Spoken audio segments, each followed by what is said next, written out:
Hi hello నమస్తే, welcome to అమ్మాయి కబుర్లు. నేను మీ లాస్య. మరి ఇంకెందుకు ఆలస్యం, కబుర్లు మొదలు పెట్టేద్దామా?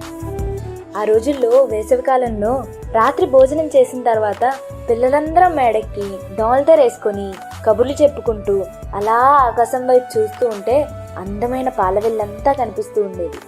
గాలి పెద్దగా వేయకపోయినా మేడ మీద పడుకోవడమే బాగుండేది. చిన్న చిన్న పిచ్చుకల్లాగా కిచ్ కిచ్ కిచ్ కిచ్ అని మాట్లాడుకుంటుంటే పడుకోండి అని అమ్మ తిట్టేది.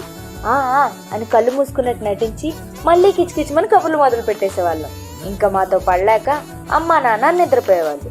అలా చుక్కల కింద పడుకుంటుంటే అదేదో చుక్కలన్నీ నాకు కళ్ళు కొడుతున్నట్టు, అది చూసి చందమామ చిన్న నవ్వు నవ్వుతున్నట్టు, అప్పుడప్పుడు పలకరించే చల్లగాలే నన్ను నిద్రపుచ్చుతున్నట్టు అనిపించేది.